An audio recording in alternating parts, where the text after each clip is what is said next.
What makes you cut different? Cut different. Cut different. You cut different. What makes you cut different? Cut different. Cut different. Cut different. Cut different. cut different? I'm a cut different. That's what makes me cut different. I'm just a cut different nigga. What makes you Cut differently. Cut different. That's what made me cut What different. makes you cut different? Cut different. Cut different TV, man, you know. Cut different here, man. It's cool, man. It's a vibe. What makes you cut different for real? Yo, what's going on, y'all? It's your boy Sebastian Ryder, and you tapped into a very special episode of Cut Different TV. We got somebody very important in the building today, so please tune in and watch this interview all the way through. Before I introduce you to our guest today, make sure you hit that big red button under the screen you watching this on that says subscribe. And hopefully, John, it's a TV screen because they tapped in with Cut Different TV. And we got John Nurse in the building, man. What's up with you, bro? What's up with you, player? How you doing? Man, I'm blessed and grateful, man. I like that. I gotta start doing things like that.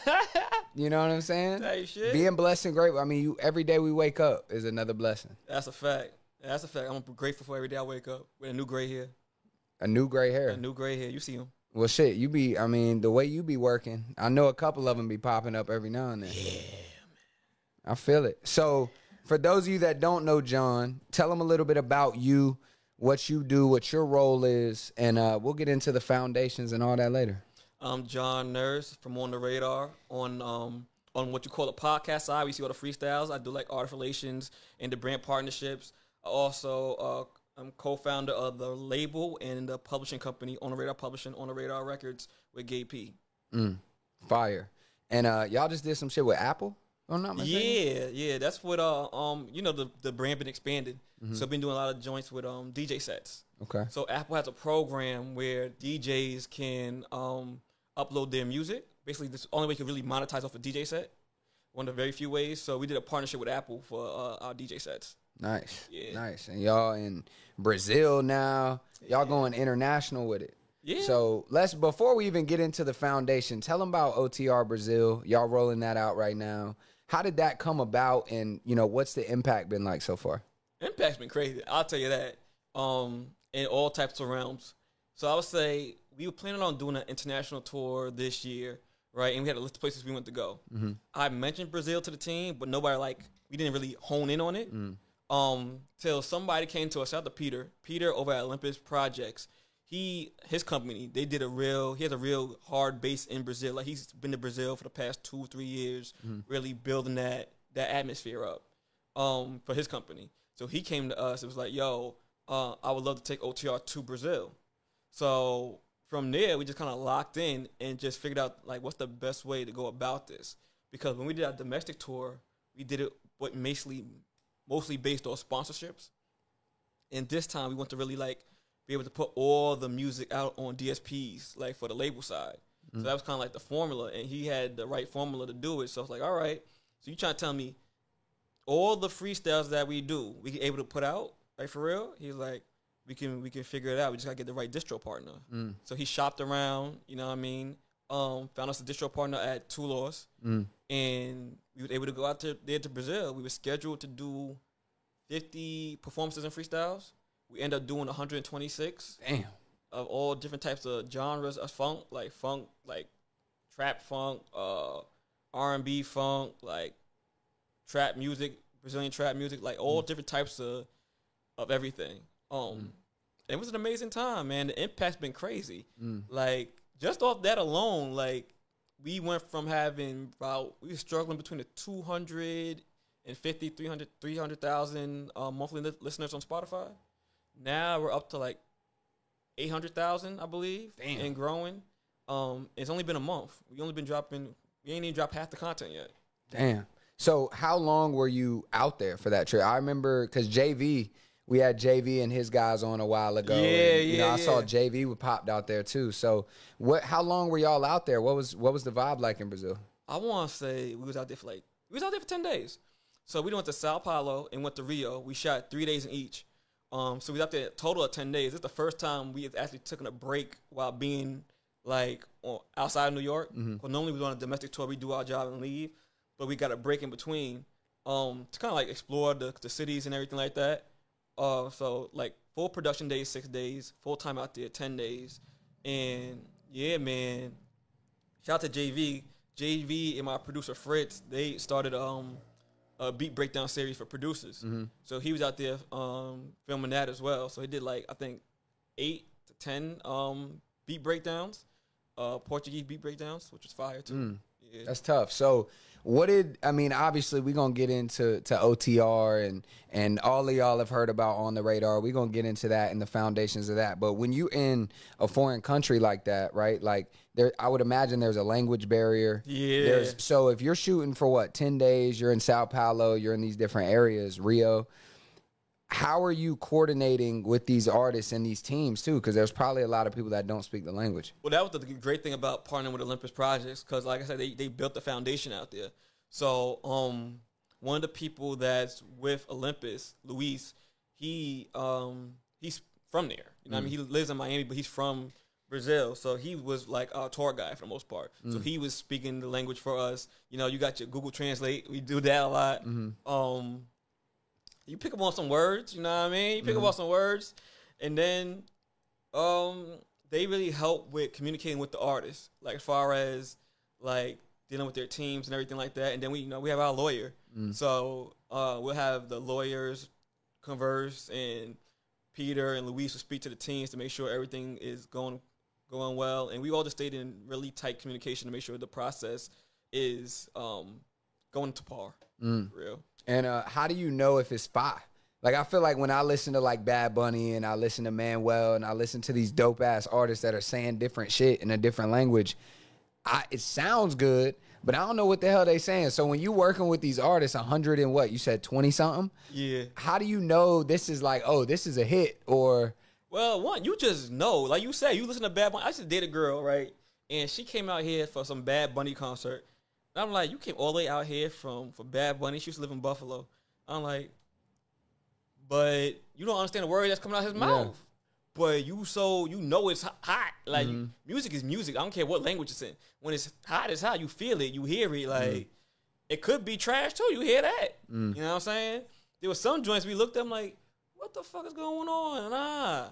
But Luis was good in telling us, like, yo, this is a big artist. This is a cultural artist. Like culture, like he might be older, but he's culturally impactful. Then when you look him up, I'm like, okay, all right. But some of the joints you hear, I'm like, nah, that joint. Then you can hear who could be on it. You'd be like, no, if this person hopped on there with them, I don't know what they saying, but they hopped on there with them, that'll go crazy. Like, this joint fire. Then you just know. Word. It's like that record, it was a recent record. It's like, I'll do whatever for you, man. And it's got like Bass Swag and the other nigga on there. Yeah. It's like, that's a good mix of two different languages, two niggas saying different things, but it goes. Name? NTG, I think. Yeah. Word. Yeah. That's a hell of a record. So, Brazil, you got plans. We'll just start with the future first. So, you go to Brazil first. Y'all are thinking about going to multiple different places, too. What else is on the radar for y'all? No pun intended. I mean, the goal is to be doing a lot of more international stuff because we're trying to take this from, like, it went from a hip-hop platform, now it's a music platform. Now we're trying to make it the biggest music platform in the world. So, the best way to do that is to touch these other continents and countries and everything like that. Right now we're planning out the UK. That's a big one. Ooh, that's gonna be hard. Yeah, because we have a big presence out there. You know what I'm saying? Everybody says, yo, y'all don't know how big y'all are out there. Y'all know how big y'all are out there. Everybody that comes over here tells us, but we know it, but we haven't seen it. Like, the numbers show it too. But to go out there, like, you go to Brazil, it's different. You have to be in front amongst the people and the feel of the energy. So I know Gabe wanted to be out there for like a month, or like a whole month. I'm like, yeah, we'll see what happens. But right now we're trying to plan it out. And then, once Brazil dropped, a whole bunch of offers started coming in. We got offers from Africa, which we plan on to anyway, Asia, a lot of Latin countries. We're leaning into the Latin stuff heavily. He's Puerto Rican, so we're trying to really lean into that, his Puerto Rican culture. But a lot of Latin America been reaching out too. Word. So we're going to be moving around a bit. Hell yeah. That's fire. And so usually we do, past, present, future, and we build on it. But we're going to start with the future just so y'all know what they cooking. Now let's get down to the foundations, right? So it's a lot of people that wake up, they might be 16, 17. They like, damn, they might see people like you. They see people, doing interviews. They see, Charlamagne the God, Breakfast Club, shit like that. They're like, I want to be involved in music. What was that moment for you? How did you originally, step foot into the industry? That's kind of good. Nobody really asked me that one. It's cut different. Yeah. Actually, what happened was I was in high school, right? And I was going through a depression from my first major breakup. And I was just in the house. And my mama was talking to my cousin. She's like, yo, come get this boy out my house. I'm tired of seeing him soak around, right? He was interning at Atlantic Records at the time because shout out to Marsha St. Hubbard. She got him the internship at Atlantic Records. So he was working for Mike Kaiser and Julie Greenwald, who was over there. So he came and got me, and I went over to the office, and that same day I met like Little Kim, Pretty Ricky, Roy Williams, who used to play for the Cowboys, and I just fell in love with the atmosphere, the culture. That same night, he took me to my first concert. I'm like, yo, this what your life is like right now? Like, what the fuck is this? Like, when did this happen? Right? And I just wanted to be in music ever since then. Like, that's the only thing I ever wanted to do. And specifically to work for Atlantic Records was my goal. But I was like, yo, how I do that? Like, how I do this? Because at that time, the game was in a transition. So before, you know, if you was a singer and they saw you in a bar or you came up to the office and started singing, they liked you, they would have signed you, right? And if you, if you was in the back office, like behind the scenes, you could start interning in high school. Half of them people over there don't got no college degrees and nothing like that. He's like, oh, you want to do this? You got to go to college. I'm like, get the fuck out of here. You ain't, like, he was in college, but he wasn't going back. So the thing is, the rules started changing. They wanted you to get college credits to intern. At the time, he had, like, forged his college application or whatever he did via, like, Finessing. Finessed it so that way he could re-enroll for the internship. But he's like, if you want to do this, like, this is what I had to do. Like, you can't do that. Like, they're going to really check on your shit. He was already there, so it's kind of easier for him. I'm like, all right. So now I have to make plans to go to college, which I wasn't planning on doing. So from there, I went to college, you know what I mean, interned at a radio station, started my first business with party promotions, like a party promotion entertainment business, and just grew from there, really. And so when we was, I actually saw Drake at Madison Square. Okay. One of the two nights. I thought you were about to say Damien. I was like, wait, what? And he shouted out this. I'm not sure if you guys had dropped the freestyle with him and Central yet, but he had shouted out like, "Yo, I just went over to On the Radar and did this," and he was talking about y'all's relationship. How did that happen? How did y'all originally meet? How did y'all connect? Because that must have been early in your career. Yeah, actually, that was funny because he said that before the freestyle came out. So, when he came, I had gave him a poster of the first show he ever did, like the first like sold out anything he did. I think he did a show prior, but like this is the first real sold out show that I had booked him in college. Actually, when I first was one of my first shows in college, 'cause I did a few parties. I did like one party by myself with my new company, and then Drake. So that was sold out. It was like just kind of like a big moment for both of us, really, honestly, clearly. So that was like his first sold out show. That was my first sold out show, and that was the relationship that was bonded right there. Like I met 40, I met fucking Noel, I met CJ, like the whole team that he's still with to this day. So when he came out to OTR, he had just reached out in the DMs because that's when he did that 7-day run in New York. So he's like, he went to pull up to do the show. What was that like, getting that DM? Like, That wait, was hold on. crazy. Because that was a shift for y'all. Yeah, that was like, oh shit, this dead ass happening, because we knew he was coming to the show, but we didn't know he really wanted to come to the show. We were like, oh, okay. Everybody just like, everything just stopped. Everybody just hit the track. Yeah. Like, yo, Drake the DM does. I like, all right, so Gabe hit me because he knew I had did the thing back in the day. He like, yo, I need to quarterback this joint. Like, what we do next?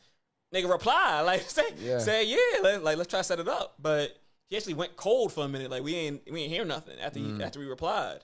So then it was getting closer to the day, like closer to him being out here. And we noticed that the only day he had off was like that Wednesday. So he was like, all right, how do we reach back out? What do we do? So we reached back out. He responded back. He like, yeah, I'm going to connect y'all with my team. So he connected us with Mr. Morgan, who runs the day label, and I run the OTR label. So it's like, okay, we just started talking about it, and we set it up, orchestrated everything for him to come up. And he came up, and it was just all love, really. He came up, it was quiet, you know what I mean, nothing crazy. Team came up, and then he saw the poster. He's like, yo, what is this? And then I told him the whole story. He told me some things that I didn't know about the damn the damn story, like how he almost missed the damn show going to Brooklyn instead of going to Buffalo. And I'm like, and we just vibed out over that for like 30 minutes. We got the all behind the scenes clip and everything. It's never gonna come out, but like it's there. Maybe in the documentary. Maybe in the documentary, like you said. That's fire. But he came with Central C. That was our first time meeting Cinch. He was real quiet, right? And he actually, I'm like, yo, what's good with Son? He was like, too quiet for me. But he came back up the second time. He came back up. Such been up there a few times, just in behind the scenes. He mad cool. Like, we built a relationship with him, too. So, like, everything's all love. Everything's gravy. That's fire. And that was a big moment for y'all. And we'll get into kind of that post moment. But getting in, originally y'all were at, well, I actually saw Gabe had posted something, maybe 2-3 months ago, where he had originally started doing the interviews in the radio station. Yep. And then during COVID, y'all were doing the situation that y'all had then. When did you get involved? So Gabe started OTR himself in 2018, and he was at Power 105 at the time. So he started in a closet that they had over there, right? So I met Gabe in 2019. I was working at Sony Music, right? And a friend of mine was a PR for a JV same plate you got to work with, right? So she was like, yo, you should meet Gabe. I'm like, who's Gabe? So she sent me his page, and we just connected at a Marlon Craft show at SOBs. Marlon Craft first show at SOBs. So we just kind of connected from there and just hit it off, and we just been in contact and checking up on each other and just been cool friends since then, honestly. Just been tapped in. So then, COVID hit. COVID hit, and Gabe... Shit, right after that, too. Yeah, honestly, right after that. And I remember checking in on Gabe because he went to that Travis Scott show around that time too, where everything broke out. So I was checking in on him, right? 'Cause I knew he was out there. And he was like, "Yeah, bro, I'm all right." And we just really just stayed in contact. COVID hit. He started doing Zoom interviews. He was doing Zoom interviews. That's right. Now everybody was in their own space, really. Just everybody checking in on each other, but everybody was on their own space. And then after the Zoom interviews, we opened back outside. Started back opening up. He was doing freestyles, but it was mostly drill freestyles. So I pulled up on him one day, just checking up on him, and we were just talking, and he was talking about expanding into like more rap stuff, so it's not just considered a drill platform, because there's mad drill platforms that was coming up out of nowhere. Hell yeah. Yeah, so he knew I was tapped in with the Griselda guys up from Buffalo. So I'm like, all right, bet. Let me see who would be interested in pulling up, and we could just kind of expand on the content. So I started doing that. You know what I mean? So I started like doing like artist relation stuff with him, just bringing up artists. And then, just naturally just became a part of the team around that 2021, I want to say. And then we just started expanding on the content to the part where, all right, now we're doing rock bands and R&B acts and Latin acts and freaking Bangladesh. Anybody who want to come up with, quite frankly, if your music good, we got you. That's where it's at right now. And then we got a bigger space. And then like 2 years ago, we started the label together and the publishing company. That's what we've been rocking out doing since then. That's fire. Yeah. That's what's up. And so being involved in, there's so many questions I have, and there's probably so many questions y'all have too. So I'm going to try and be surgical with it. Okay. So on the artist relation side, define what that means, right? Because is that A&R? Because I thought A&R used to be artist and repertoire. So it is artist and repertoire. Some people be using it wrong. It's artist and repertoire.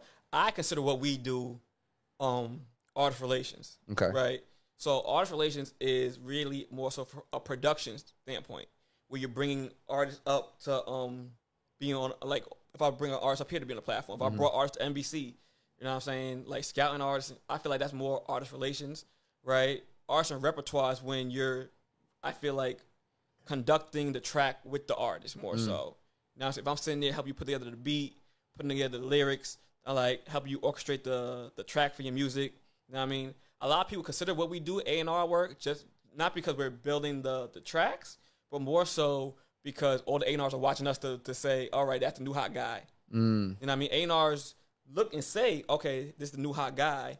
But once they sign you, they're involved in the music. You know what I mean? We're less involved with the music itself. That's why I consider myself artist relations.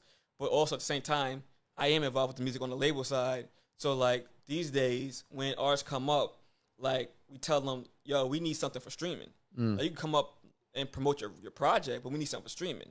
At that point, I'm working with my producer to put together a beat pack to send out.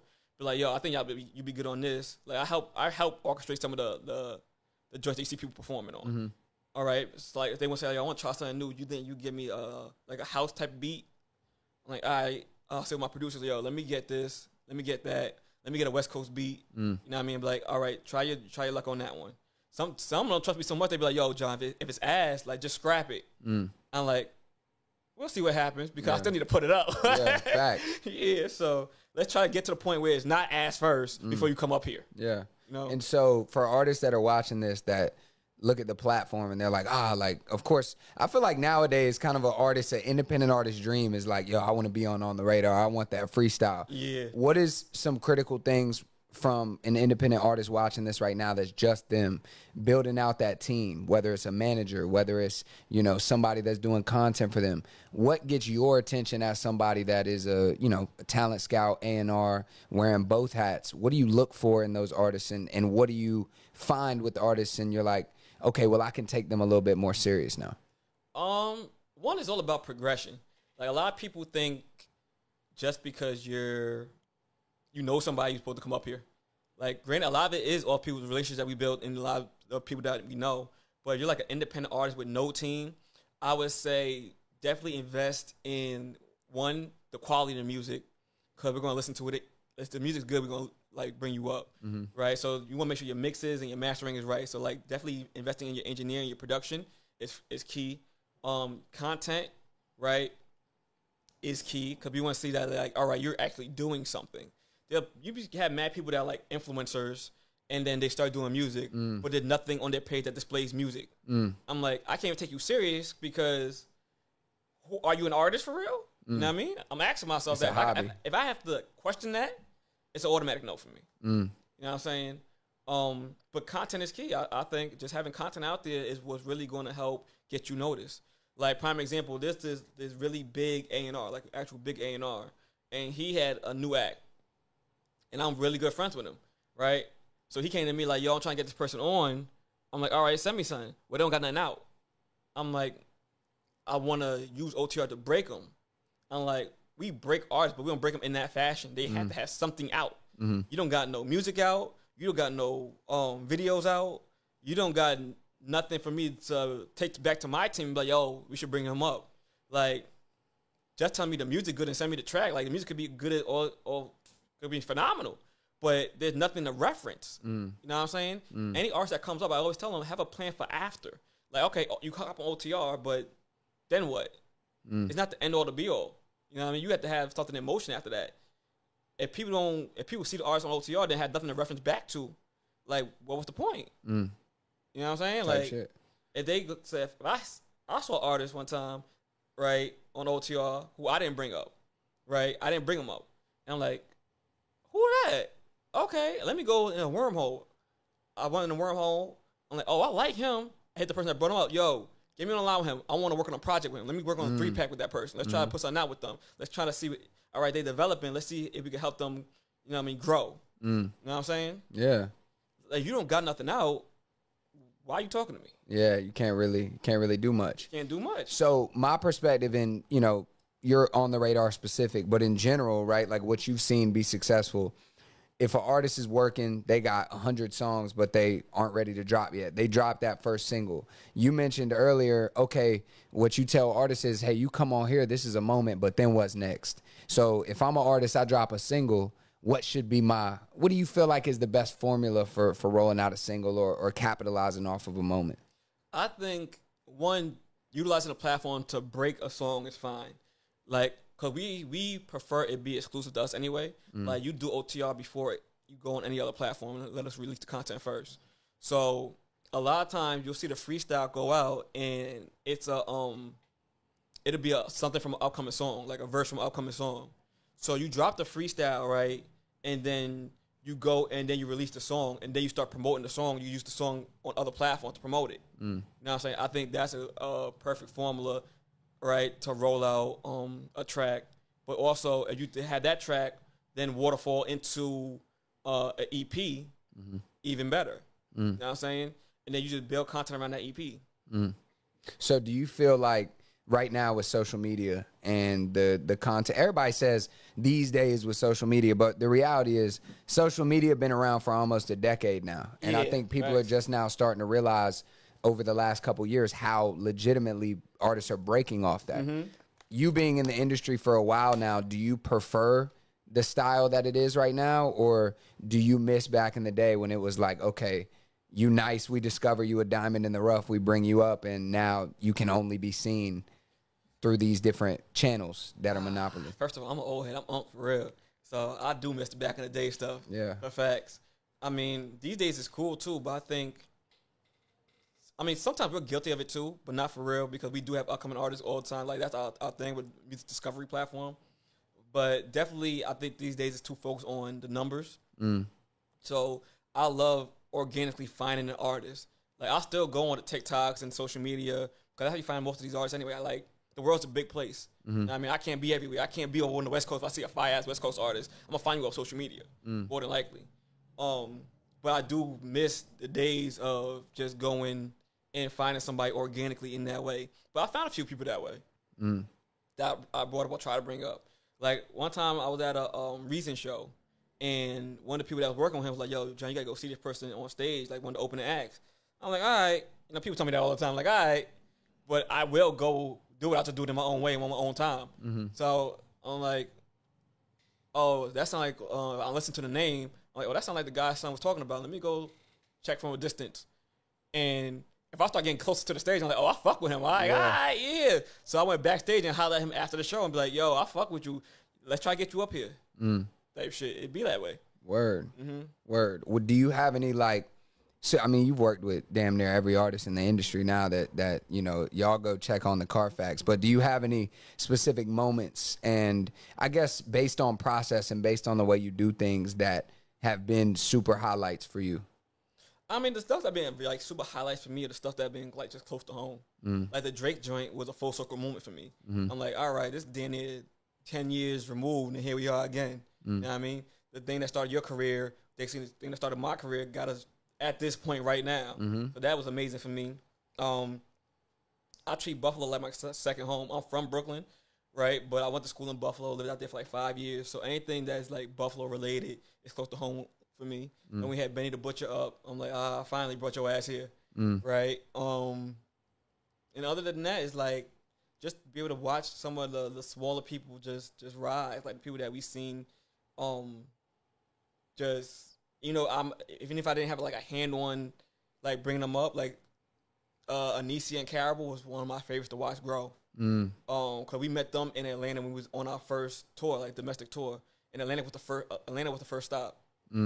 So I remember seeing them outside, be like, who the fuck are they? Why they still hanging around? Like, you know, when people come in, do their thing and hang around, and they're like, I'm like, who are these little girls? And just trying to watch them grow in the space, you know what I mean? And knowing that they had they big moments over here is always it touches home. Yeah. And y'all have some like monumental moments where people come on the Ice Spice freestyle. Yeah. You had the Concrete Cypher where Caribou kind of got her start. Yeah. And then, I mean, this is happening a lot. So do you, at this point, are you able to kind of predict that moment, or is it still every time it happens, you're like, oh shit, like, here we go? A little bit of both, honestly. Like, certain people you look at, you're like, all right, we know this joint gonna go up. Two people that was recent was, like, that we knew was gonna go up was Georgiana and 1900 Rugrat. Oh, yeah. Yeah. We knew that those was gonna go crazy. We're like, fuck. And 1900 Rugrat is one of my favorites because he's just a cool dude. Like, I fuck with him. Then you got some that's just surprise you. You know, 'cause you can't predict everything. Like, some just go crazy. Like, we had Maya P early on. We had Maya P in Milwaukee. We was shooting in the Bucks Arena, and then somebody hit me the other day, was like, yo, you thought Maya P gonna catch that one? I'm like, yeah, she went viral before. Like, it's only a matter of time before she did it again. Now everybody your favorite right now. So that's fire. That's fire. Man, we're gonna ask y'all the question that all y'all want to know towards the end. So right now I kind of want to get into the feedback and the advice that you could give. Shit, I can learn something from it. Vic can learn something from it. And everybody that's watching this right now that wants to be, you know, in a space of impact in whatever specific genre or culture they're in. For somebody that's watching this and they got an idea, they just bought a camera and they like, oh, I know this artist or I know that, or they might be on campus and they know people that be rapping. What do you feel like are some of the main things that go into building a strong platform? And, you know, what are some of the key things that people should focus on in the beginning? I mean, really, I think you treat this like any other business or startup, and you got to find a niche, right? OTR's niche was discovery. Like, Ice Spice Blue from All on the Radar, for D-Thing, 401. Now, these are all people that was on the platform early and got signed.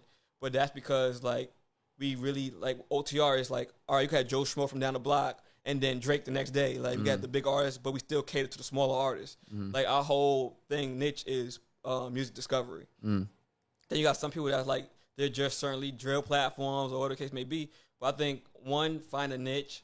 Two, we were talking about this earlier, it's like color schemes. Like, OTR didn't have a color scheme till Gabe met our executive producer now, Rob. And Rob was talking Gabe into like, yo, let's try this green joint. Let's make all the colors in here, the lights in here green. And Gabe was pushing back at first. And then he kind of like just settled in with it. Like, all right, let's see where it goes. What color did he want? He didn't want no. He was just shooting, like, just recording. Like, yeah. what the fuck you talking about, color? Okay, yeah. Right? So, like, when he was open to it, I think they just kind of settled on green, you know what I mean, together because, you know what I mean, it's just a positive color, right? And that's what, like, it really helped build a brand identity. Like, you want to build a brand identity.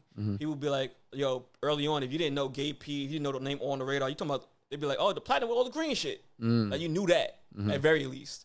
So I think that's important, too. I think it's important just to get started. A lot of people would just start second-guessing themselves or getting ahead, or I need this type of equipment, you need that type of equipment. What you need to do is get started and then just build on it as you get up. I mean, we didn't have the mics we had. We didn't have the cameras we had. We didn't have the studio we had. Like, boys just got started and got to work, and, like, everything's going to come in time. You know what I mean? And the biggest thing really is to stay consistent. You know what I'm saying? A lot of people, I think, give up because, one, it costs, right? And then, two, like, you know what I mean? You might not see the initial results that you want to see, right, ahead of time. But, you know what I mean? You stay consistent, have a niche, and, you know what I mean, just really invest in yourself and stop investing in everything else around you. Like, like, you got to really look at your life and be like, all right, if this is what I want to do, it's going to take some sacrificing. You might have to smoke a little less weed, go out a little less weekends, you know what I'm saying? Facts. To buy that mic or to buy that fucking ATEM, but it'll get you where you need to be. Hell yeah. And speaking of consistency, you don't know this coming into this, but this is actually our 100th episode. Oh, shit. Congrats. Of Cut Different Hey. TV. So, you know, 2 years in now, we rocking. So episode 100, man, we giving y'all John Nurse from that. OTR. And speaking of that, man, 100 episodes, y'all way past that. But we've experienced some ups. We've experienced some downs. And that's natural, like, business, right? Yeah. That happens. But also, when you're building a platform, there's times where despite the things that you can control, there's uncontrollables that come into play. So for people that are looking to start, that haven't had a up and they haven't really had a down yet, what are some of those ups and downs that maybe you guys have faced, and how did you overcome them? Shit, I mean, I feel like every day is something different. I was talking earlier, like, one of the things that we had to figure out, I wouldn't necessarily call it a down, but a learning curve. I always figure everything's a learning curve. Like, we were renting out HMD before we got to the space of LTR. So when you rent out time slots, right, one, you got to figure out a budget for that. And then you got, like, if talent cancels on you, you got to figure out what to do next. Like, we had people that freaking got locked up. We got people that, like, just stopped answering the phone the day we were supposed to be there. You had people that freaking got sick. You know what I'm saying? And all that thing is going to cost you money. So I think budgeting is key. Keeping your team small early on is key. You don't want the overhead. You got to think about that like a business, like the overhead. Of course. It'll cost you. And if you running through bread trying to make it happen and it's not happening as fast as you want, you're going to get discouraged. I mean, there's a lot of little things that you could consider lows, but anything that costs us money, we consider the low. Yeah. You know what I'm saying? That was really it. Yeah. That's what it boils down to. Sometimes you plan out trips that don't go your way. And like we're one of the very few platforms, it's not the only, I don't know, but that don't charge people to come up. Like a lot of these platforms charge a production fee. And OTR is invite only. You know what I mean? So we have to either see you or want you up there. You know what I mean? Or somebody has to really vouch for you to come up. So that's always been a learning curve because we're not charging people. So we start off like banking on the YouTube. You know what I mean? For what we doing, especially dealing with a lot of these labels, is we ask people just to whitelist the video. Right? So whitelisting the video means that the channel's able to monetize off the video. You don't know what that means. A lot of people don't know what that means, honestly. But it's where you, like I said, allow us to monetize off the video. So if you're not doing that, like when you put your music up on YouTube, they'll hit you with a claim. The claim allows us not to monetize it, and that's the only way at the beginning how we making money. Now before the sponsorships, before like all the deals start coming about, you know what I'm saying? So you put the video up and you get hit with a claim, then we're not getting anything off of that. Now you got to build relationships with people trying to get the claim off. Like, yo, can y'all take this off? Because we're not able to monetize off the videos. It's the only way we making money. Other than that, if you don't do that, then we got to start charging people to come up here. And y'all don't want that. And like, all right, bet. Word. And so you mentioned you're right. You know, it's that balance starting a platform. It's like, okay, you got overhead, you got, maybe advertisements that you're running, you got marketing, everybody's doing it on their own. And as an entrepreneur, that's what happens. The definition of entrepreneur is essentially taking your own personal resources and investing it to hopefully get a return, whether that's a product, whether that's a service. So it's that balance of, do you charge? Do you do invite only? And then if you do charge, where is that like balance of, okay, well, if somebody is coming and they're willing to pay, but their music isn't there or their artistry isn't there. We don't charge. You feel me? Because it's like, damn, because then it's like, where do you put that gate at? But you mentioned partnerships, sponsorships, deals, things like that. You know, when did those start coming for you guys? And like how do you go about building those relationships? I feel like those are fairly recent. Our biggest partnership for the past 2 years has been Monster, which I brought in. And that was off me going on LinkedIn and reaching out, be like, yo, that's because somebody mentioned it to me. That actually, two things happened. One was Benny the Butcher. Like I said, I'm in that Buffalo scene. He was on tour, and I know his whole team. He's on tour, and part of his tour was sponsored by Monster. So I'm like, oh, okay, how y'all do that? Because it's not like how you get in Monster to sponsor the tour, right? So I noticed that, and then somebody had told me that one of my guys, Fresher, he had a podcast back in the day that his podcast was sponsored by Monster. Fresher Diggs? Yeah. Word? He still got the juice. Yeah. Yeah, that's right down the hall. Yeah. So not it was still got the juice. It was something else he was doing. Like oh shit! A sit-down okay. podcast he was doing. So he was doing that. He didn't do it for that long, but he was doing that before Still Got the Juice. And that podcast was sponsored by Monster. So I'm like, okay. So I just started reaching out like LinkedIn and connected with somebody, and then just from networking, right? I had some people who knew some people. Like, yo, I heard that this guy it runs a Monster sponsorship. You mind reaching out to him and seeing if he could get connect me with him? And my homegirl was like, yeah, I got you. So she connected me with somebody who connected me with that guy. Honestly, it's really just a grind. Like the sponsorship game, like if you're starting off, is a grind.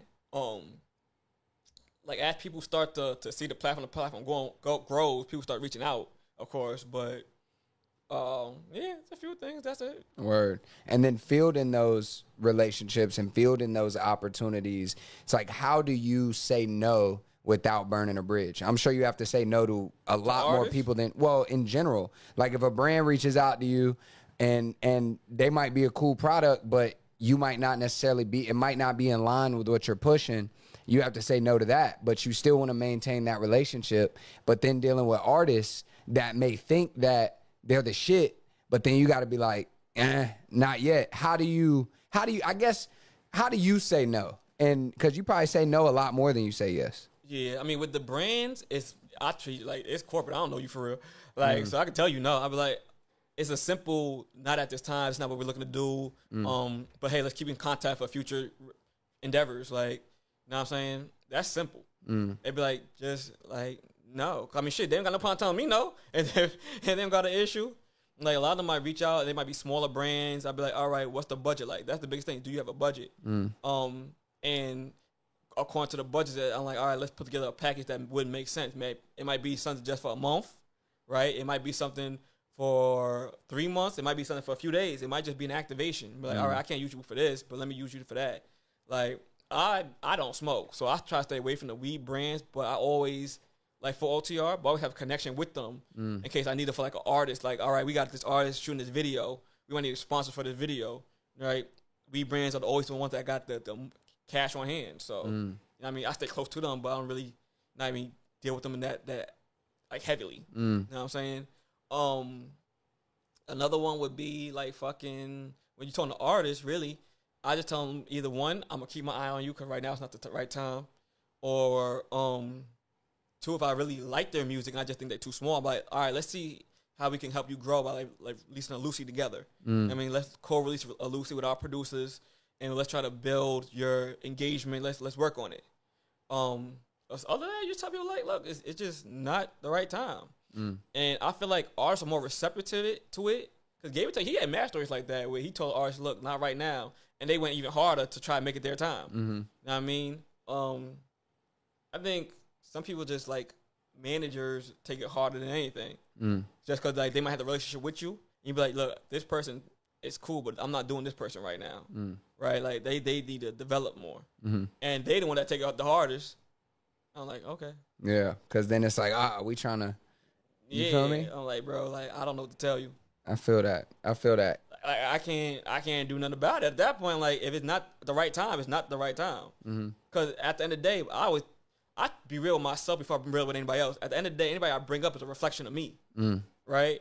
So if I don't think it's the right time for that person, I'm not about to just do it. Because you got to put your neck out on the line. Yeah. Same way you putting it, like, it's a mutual thing. Like, you getting upset, you going to burn a bridge with me, and you probably going to have to want to bring more artists up here. Does that make sense? No. Right. Absolutely not. And so I feel like everybody that's watching this, I'm sure everybody always asks you the same question, John, but we gonna do it the cut different I know where way. it's going. You feel me? Like, for artists that are watching this right now, and they're like, man, I want to be on OTR, and they got 1,000 followers, and they got 2-3 songs out, and they think they the shit. They got a manager. They got somebody that's doing content. What is the process? How do they send you an email? Do they reach out to you? Do they catch you outside? I would say don't catch me outside. I hate that. Okay. I hate that. But that's just because, like, when you say catch me outside, I want y'all to know it's one thing to connect with me outside, get me information. I'm like, all right, bet I'm looking at you because I'm the type of person that I really will look into you when I got time. Like I said, time. Like, I'm busy every other day, but on the weekend, like on my day off, I might sit there and just run through some names, see like who's who, right? But I would say one time, I'm walking to my car, he playing his music next to my ear on the phone, walking to me. I'm like, bro, you're doing too much. Like, why you're walking me to the car right now? And that's ridiculous. Yeah. I hate that. And you can't even hear you can't hear the bass, you can't hear nothing. I'm like, this how you want to present your music? Think about it like that. This how you want to present your music off a phone while I'm trying to get home? Now you're just annoying me. Like, you want to try to play your music for me in the middle of a party? Like, make that make sense. Yeah. We in a party. You talking about, yo, I got something. Let me play it for you. I can't hear it, stupid. Yeah. Like, it's not smart to do. Facts. Like, so if you connect with somebody, be like, all right, yo, here's my IG, here's my Spotify. Yo, check me out. I'm like, all right, bet. Because it's not for me to follow you on Spotify, right, and go back to it. But for everybody else, like, we have a general email, general@ontheradarradio.org. We have like 5 A&Rs that run through that whole email, right? So somebody's going to see it eventually. If they don't see it and reply, they probably don't like it. If they reply, then they'll probably like it. Or they probably didn't see it. Like I said, it's 5 people. That's a lot of things come through the email, though. So I'll say resubmit again. We started doing this new thing where every Sunday, 7 to 9, basically, we're live streaming where people submit their music to OTR, right? It's OTRslive.com. So you submit your music on there, and we'll play it during the live stream. And if we really like it, I got a whole folder of joints that I like, of people that I reach out to. You'll be like, all right, let's build on what you got going. So that's fire. That's kind of what I've been utilizing lately. We've only been doing it for like a month, but like, found a lot of great talent over there. Yeah. Do you respect, and first off, OTR Live is dope as hell, and that's a newer thing that y'all been doing. Yeah, the live streaming joint. That's tough. And so do you, as somebody that's been in the game for a while, do you prefer somebody to DM you or do you prefer them to send you a formal email? I prefer a formal email only because like people DM me and think like I really go through that. Cause you know they got the side DMs now. DMs is too much. They got the request joints. They got the general joints. I'm like, y'all got too many sections for me. Yeah, they got folders. Yeah, I'm like, you will get lost in the sauce, honestly. Cause there's mad people just sending me joints in the DM, but if I'm not looking for that, right? If I don't know to go look for that, it's not there. And the most times I go check that stuff when somebody be like, yo, this person's gonna reach out to you via DMs, and I'll go see if it's in my requested. Then I see everything else that's there. Like I don't check it daily. So the best thing I think is to just hit the email. I mean, you could try DM. I just don't think it's the best of ways. You know what I'm saying? I can't guarantee I'm gonna see it offhand, like as soon as you might want me to. I might see it eventually, but I won't see it like within the first week. I promise you that. Or just be nice and put content out and I'll find you. Invest in yourself and shit. That's the organic way. Look, these days you got fucking Instagram putting things up on your joint that people I don't even follow these people, and they coming on my thing. So I feel like if you invest in your content, right, and it'll figure itself out. Hell yeah, it'll figure itself out. I'll say spamming is the worst way to go about things because now you're just annoying somebody. Yeah, we've had artists like every single time they post, they like tag us. In the post. Yeah, and it's like, bro, all right, I see you, but now like you're annoying me. Yeah, now it's like, bro, all right. Like, you think I don't like? And it's funny because I feel like if you're doing that, because sometimes you hit the story by accident. And then if I hit the story by accident, I'm like, fuck it, I'm here. Let me go through it. Yeah. You see me looking at it, and I haven't replied to you yet. It's probably not where it needs to be. It's not where it to be. Context clues. That's like second, third grade. Yeah. Context clues.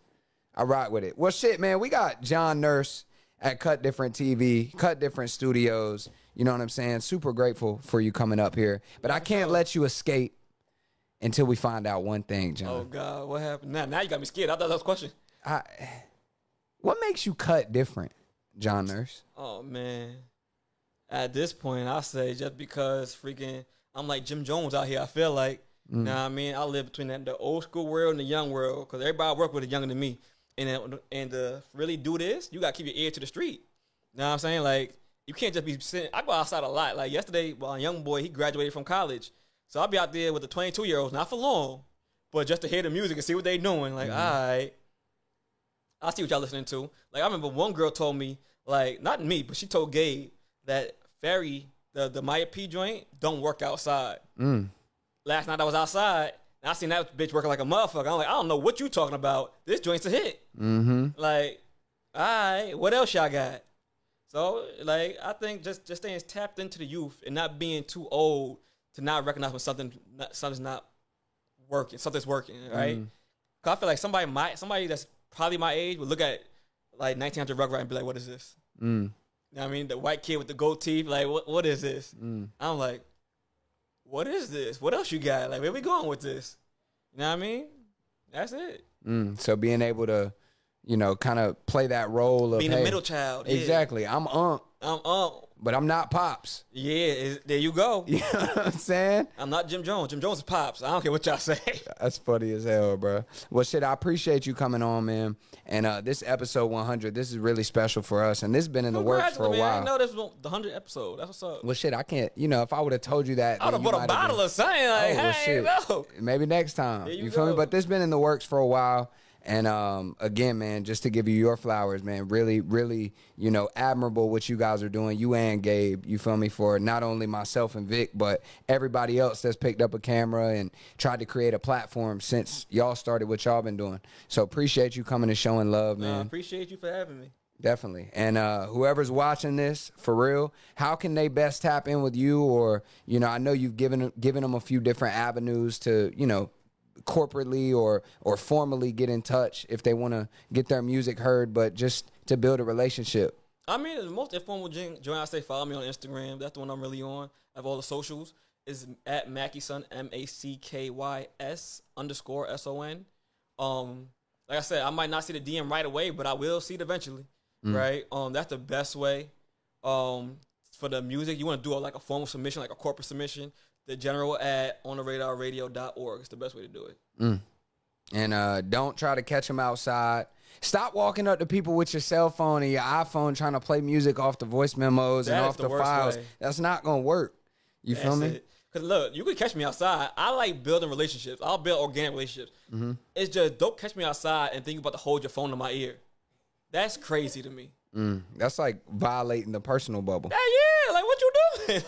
That's if funny. I ask you to play it, that's one thing. But I don't think listening to the music off the phone is the best way to even judge it. So I'm like, you're doing yourself a disservice. Facts.